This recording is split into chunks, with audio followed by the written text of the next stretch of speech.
2026 বিধানসভা নির্বাচনের দামামা বাজার আগেই পশ্চিমবঙ্গের রাজনীতিতে এক অভাবনীয় মাস্টার স্ট্রোক দিলেন মুখ্যমন্ত্রী মমতা বন্দ্যোপাধ্যায়।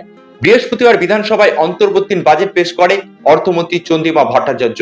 যে ঘোষণাগুলি করেছেন তার এক কথায় বিরোধীদের জমি কার্যত কেড়ে নেওয়া কৌশল বলেই মনে করা হচ্ছে। যেখানে কেন্দ্র সরকারের বাজেটে হতাশা পেল দেশের মানুষ, সেখানে মাস্টার স্ট্রোক পশ্চিমবঙ্গের মুখ্যমন্ত্রী মমতা বন্দ্যোপাধ্যায়ের সরকারের। নির্বাচনী বৈতরণী পার হতে জনকল্যাণমূলক প্রকল্পের ওপরেই বরাবরই ভরসা রাখেন মুখ্যমন্ত্রী মমতা বন্দ্যোপাধ্যায়। কিন্তু 2026 সালে বিধানসভা নির্বাচনের প্রাক্কালে এবারের বাজেট যেন সব হিসেবকে ছাপিয়ে গেল।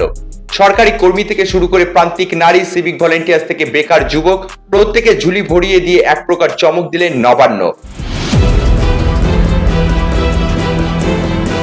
নমস্কার বন্ধুরা, তৃণমূল সরকারের সাফল্যের অন্যতম কাণ্ডারি লক্ষ্মীর ভান্ডার প্রকল্প। এবারের বাজেটে এই প্রকল্পের বরাদ্দ শুধু বাড়ানোই হয়নি, বরং এক প্রকার নতুন উচ্চতায় নিয়ে যাওয়া হয়েছে এই প্রকল্পকে। রাজনৈতিক মহলের মতে রাজ্যের মহিলা ভোটারদের নিজেদের দিকে ধরে রাখতে এর চেয়ে বড় অস্ত্র আর কিছুই হতে পারে না। গ্রামের সাধারণ মহিলাদের হাতে সরাসরি নগদ পৌঁছে দেওয়ার এই কৌশল বিরোধীদের যে কোনো প্রচারকে ফিকে করে দিতে সক্ষম। দীর্ঘদিন ধরে কেন্দ্রীয় হারে ডিএ বা মহার্ঘ ভাতার দাবিতে আন্দোলন চালিয়ে আসছিলেন রাজ্য সরকারি কর্মীরা। ভোটের আগে তাদের ক্ষোভ প্রশমিত করতে 4% ডিএ বৃদ্ধি ঘোষণা করলেন অর্থমন্ত্রী। এর ফলে রাজ্যে ডিএ বাড়ালো 22%। সবচেয়ে বড় চমক হলো 2026 বিধানসভা ভোটকে মাথায় রেখে সপ্তম বেতন কমিশন গঠনের ঘোষণা। ষষ্ঠ কমিশনের মেয়াদ শেষ হতেই নতুন কমিশন গঠনের প্রতিশ্রুতি দিয়ে সরকারি কর্মীদের ভোট ব্যাংক সুনিশ্চিত করার চাল দিলেন মমতা বন্দ্যোপাধ্যায়। রাজ্যের কর্মসংস্থান নিয়ে বিরোধীদের লাগাতার আক্রমণের মুখে দাঁড়িয়ে মাস্টার স্ট্রোক দিলেন রাজ্য সরকার।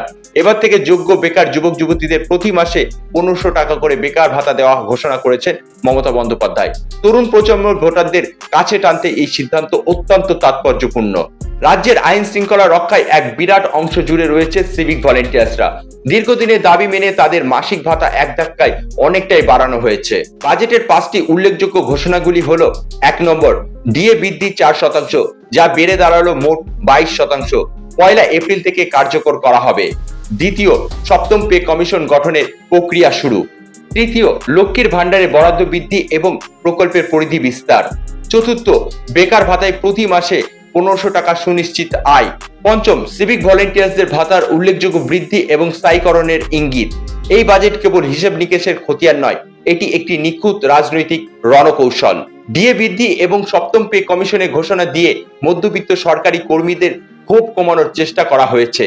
লক্ষ্মীর ভান্ডার ও বেকার ভাতা সরাসরি সাধারণ মানুষের হাতে পৌঁছালে গ্রামীণ অর্থনীতিতে গতি আসবে, যা পরোক্ষভাবেই শাসক দলের প্রতি জনসমর্থন বাড়াবে।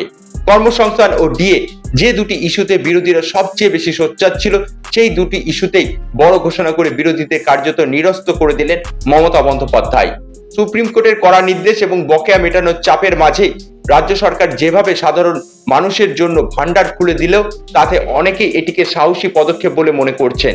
বিরোধীরা একে ভোটের গিমিক বললেও সাধারণ মানুষের পকেটে সরাসরি সুবিধা পৌঁছে গেলে তা প্রতিফলিত হবে ব্যালট বাক্সে, তা নিয়ে কোনো সন্দেহ নেই। 2026 বিধানসভা নির্বাচনের লড়াই মমতা বন্দ্যোপাধ্যায় যে এক ধাপ এক কদম এগিয়ে মাঠ সাজানো শুরু করলেন, এই বাজেট তার প্রথম প্রমাণ।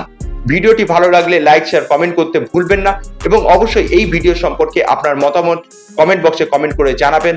Thanks for watching.